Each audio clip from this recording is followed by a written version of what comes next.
So the whole country gets just so excited when it's winter. We have like the highest spirits when we roll our windows down and it's like just so cold and the breeze just hits your face. It's the most amazing time of the year, absolutely. I would 100% prefer winter over summer any day.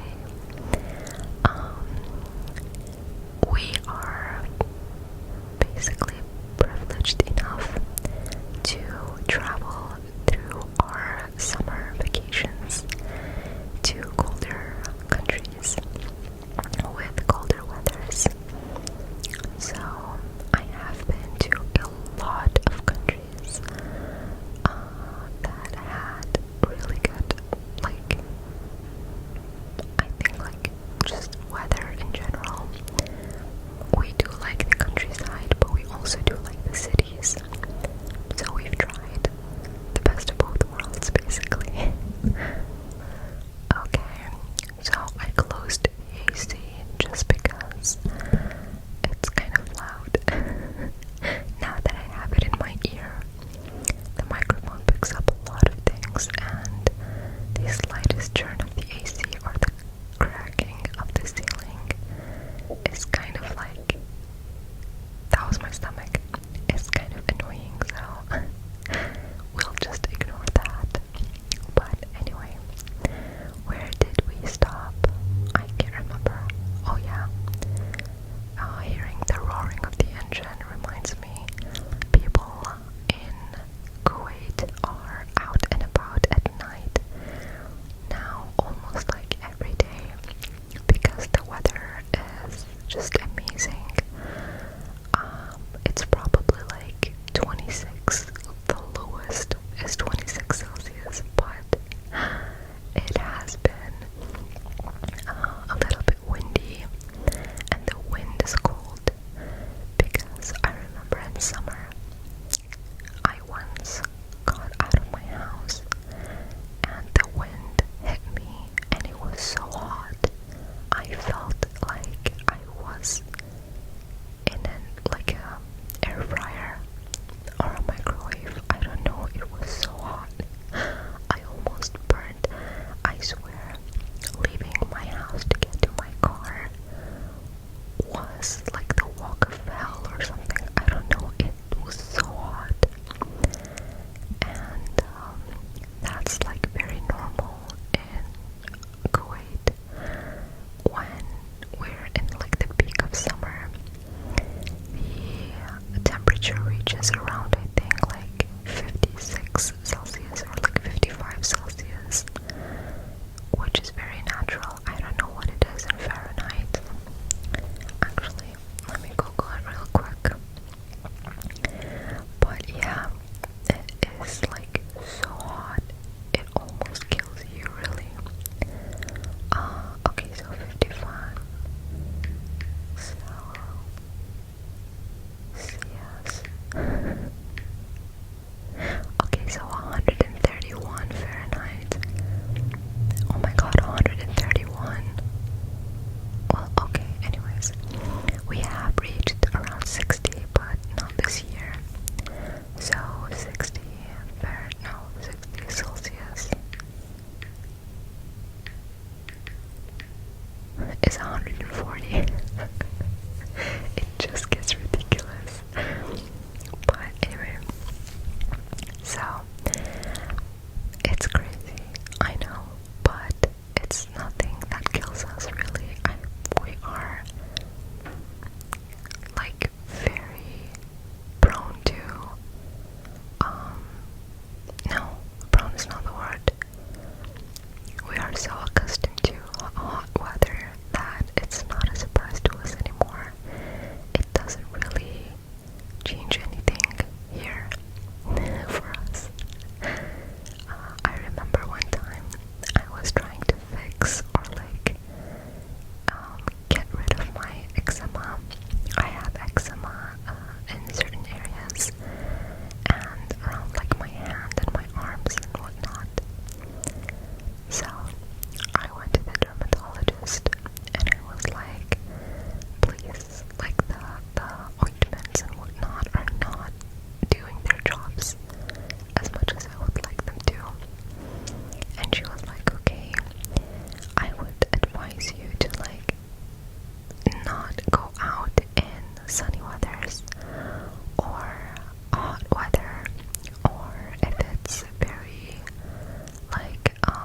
humid, or if it's very windy, or if it's like very sunny. And I was like, okay, so when do I get out of the house?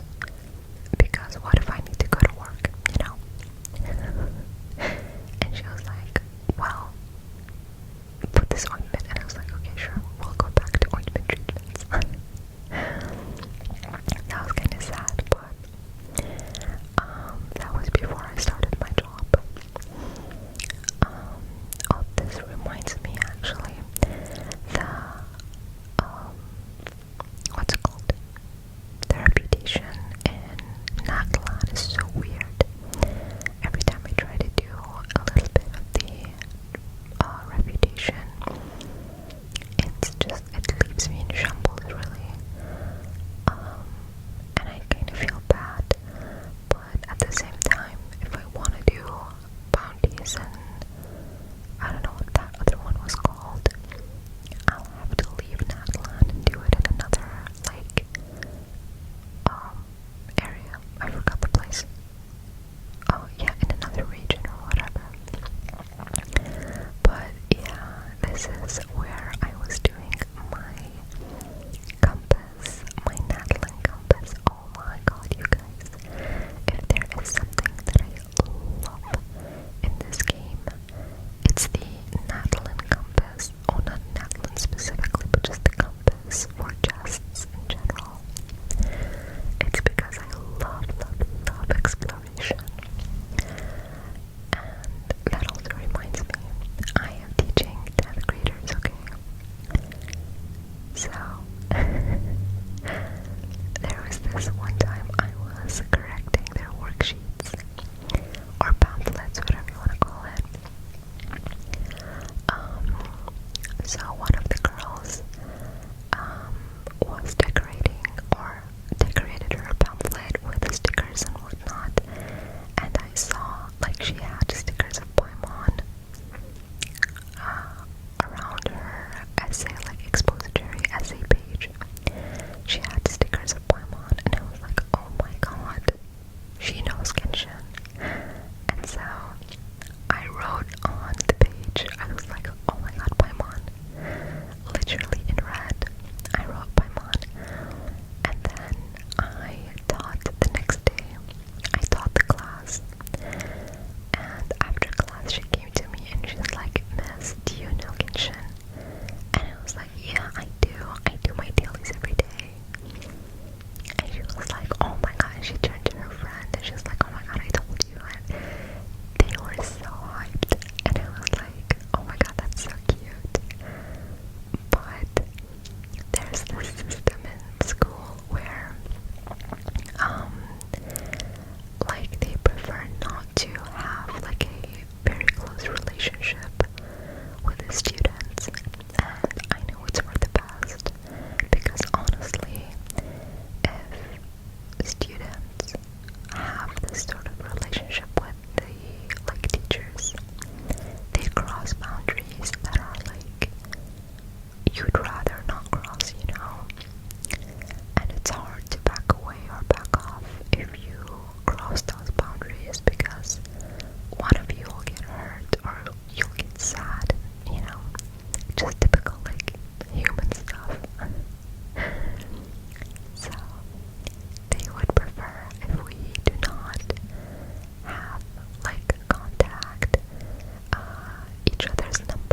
just like they stick their nose into everyone's business.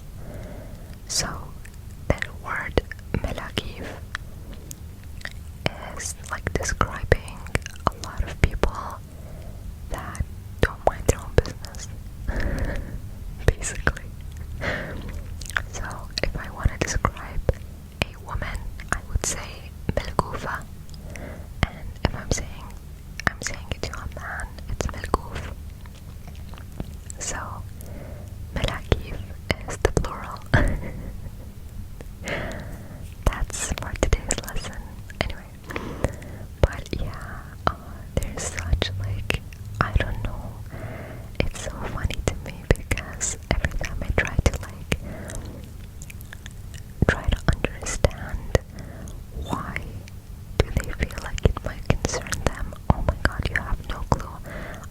The first day that I taught my students, I was literally standing in the middle of class teaching, and they were like, Miss, did you teach like 10th graders before? And I was like, yes, I did. Okay, next question. And then I tried to distract them, and they were like, Miss, what school were you in?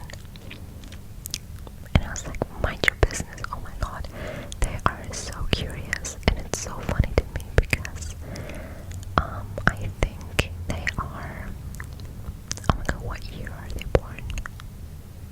2009, I think. Yeah, 2009, 2010, I think. And so there's like a 9-year gap between us. And oh my god, I have never felt this old in my life. And I'm the smallest in the department. So I can only imagine what other teachers are feeling. It's so weird. It's so weird. I don't think there's a job that comes close to teaching that makes you feel all type of ways, you know. A lot of jobs, if not all jobs, require you to deal with people, but not to the extent that teachers do with their students, you know.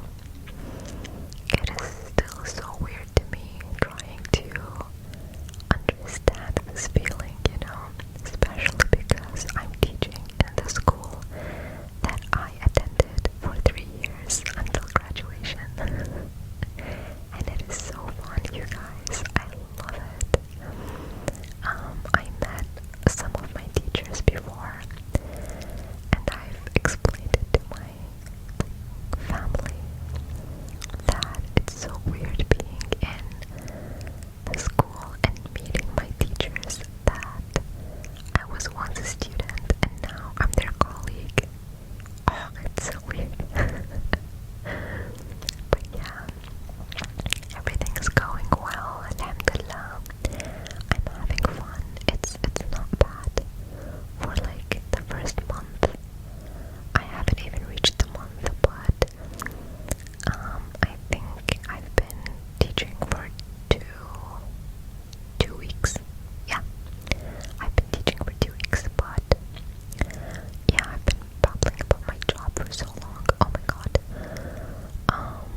Mavwika, and I want to know if her weapon is important or not, because I don't have characters like my Archons do not have their weapon except for Farina.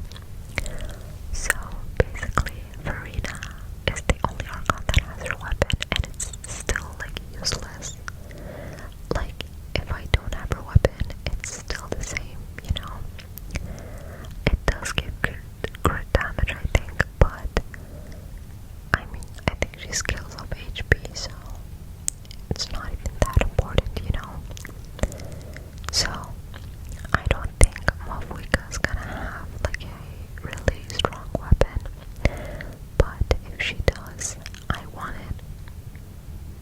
I really do. But I'll probably actually pull for just any Fatui Harbinger and their weapon. I think Fatui Harbingers and their weapons is more important than the Archons. Unless it's the Tsaritsa. Oh my god, I am gonna lose it if we go to Snezhnaya. I love the build up for this. Like, I am so excited for the Tsaritsa and the continuation of the Fatui Harbinger. I don't know why it's more intriguing than us finding our sibling. Like, tell me why that's so fun. So bad, like, it's so sad that La Senora is dead, you know. But I am excited for Columbina, I think her name is, and I really hope what's his name, Capitano, is playable. Oh my god, I want him. I am really excited. They cannot show us a cutscene of him fighting and not make him playable. Like, that is jail time.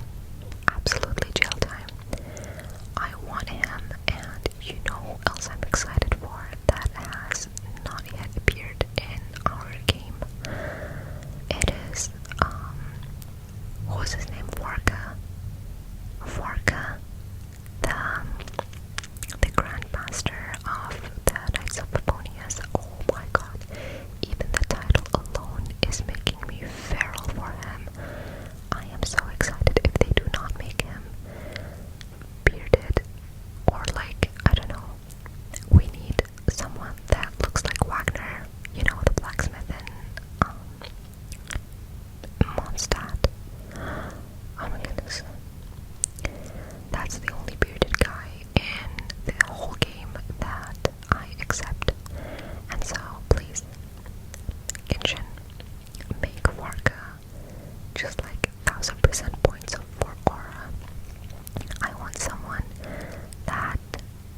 is full of Kuwaitis. It's all Kuwaiti actually. It's because they teach about Kuwait.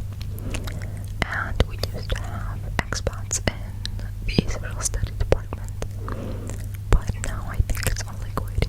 And oh my goodness, if you know the environment of a gathering, like a family gathering, that is absolutely what it feels like when you're sitting in a department waiting for your class so that you can teach them. It's the funniest thing because not every gathering is so fun and cute, you know. I remember saying this before, but I'll say it again with my chest. Gatherings, like family gatherings, are the most tension, the most toxic. I don't know what else I can say about them. They are so annoying. Not all of them, absolutely not all of them, but sometimes when you gather in one place with your family members and your uncle's wife or like your aunt's uncle, no, aunt's husband, they don't like each other or something. Oh my god, the tension is freaking disgusting. It is heavy, like the air is heavy. I remember we fought with, like we had an upsetting argument. It wasn't like too big, but a lot of misunderstandings and a lot of pride and ego. So what's funny about family gatherings is that even if you fight with someone, you'll still be here the next week for a family gathering because we're all gathering for like my grandma or something, you know. Obviously I'm saying this, but you know, you're not forced to come. Absolutely not. You can just leave, you know. You can just like call my grandma and you're like, hey granny, wanted to come, but you know, the tension is heavy, but you know, I miss you and I'll see you like next week or something when nobody's there. Or I'll see you one of the days of the week, you know. But yeah, gathering in Islam is kind of important for like the bond, you know, and I really see it, I do. The family bond is an important bond because, you know, they're your backbone. And yesterday I went to a gathering and it was my dad's family and my uncles were all there and my aunts are all there and I love them to death. We had our ups and downs, but now we are in a stage where we're just so comfortable with each other. My aunts have been helping me and you know, my what are they called? The wives of my uncles.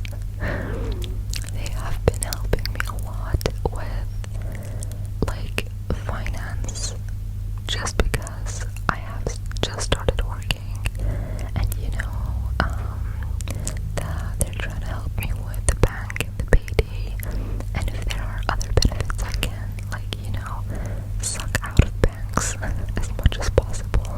They are giving me their experience in life and I love it so much. But on the other hand, my mom's family is like so thick with tension. Goodness gracious. My grandparents are away for now, but when they come back, which is gonna be I think like next week or something, we are gonna gather again. But we used to gather on Saturdays, but now we're trying to ignore Saturdays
Russian.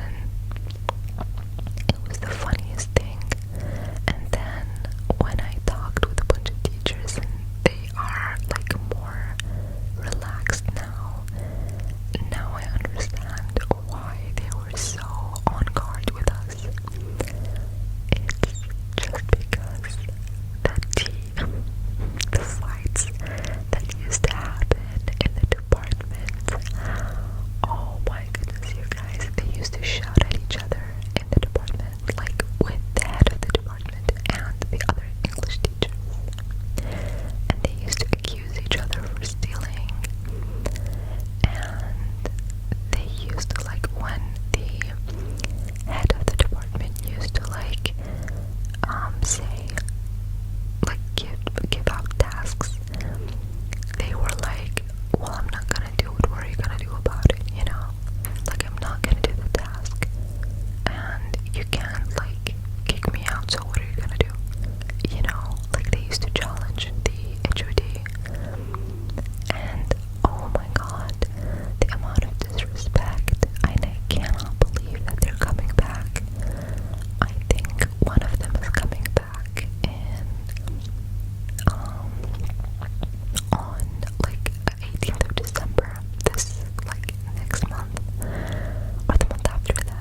for sure that this is within your personality. It's not that you're having a bad day. So, for me, being respectful and showing respect to anyone, like firsthand, is me trying to see if they respect me, whether they have a bad day or a good day. And if they don't respect me on a bad day, I'll know where to draw the line. And if they disrespect me, even if they have a good day, that meaning if you try to respect them once or twice. Now, when I say respect, I don't mean about the people that you meet like once and then skedaddle, you know. I'm talking about people that either you work with or you see multiple times, or I don't know, just basically anyone. So, for your own peace of mind, just respect people, and I swear you'll have the most calm sensation you'll ever feel in your life, because whether they accept it or not, like your respect basically, it's them that they're gonna have to like basically deal with having that attitude, people drawing lines around them, not wanting to get close. There's a lot of things that come with you being respectable, and the biggest and the most that you'll ever get out of being respectful to people for us Muslims is that God always, always, always, always treats you with respect. I don't know how to explain it, but you know how you're basically like you sin almost every day, whether it is intentional or not. So when you treat people with respect and you're being kind and whatnot, it erases your sins basically. So that's how we view it. It's a lot deeper than that, but that's like the tip of the iceberg basically. But yeah, I don't know. I taught my students about respect, and I hope that they apply that with their everyday life, because it is so important. I have another teacher in my department. She's Kuwaiti, and I love attending her classes. I get to do inter-visitations here and there, and when I went to like 2 of her classes, she used to teach the students in the most like valuable way, the moral way. I remember they were talking about respect, and the teacher was like, there's no difference in white, black, Kuwaiti or expat, Sunni or Shia. Just everyone, just treat everyone with respect. You are a human being as well, and you don't know. One day you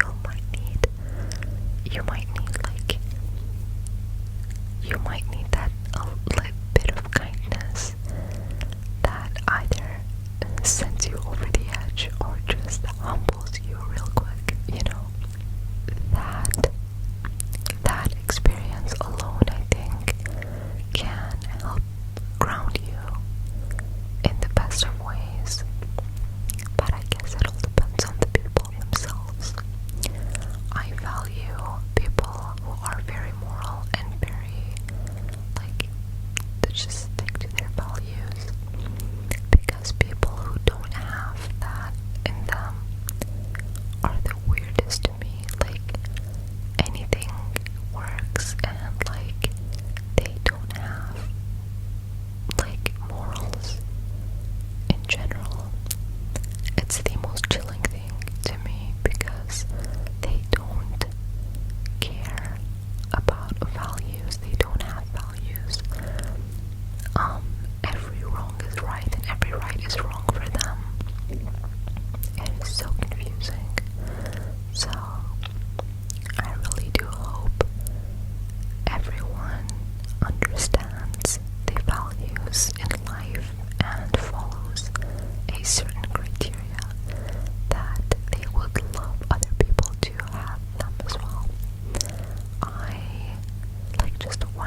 just everyone in Fontaine, Lenny.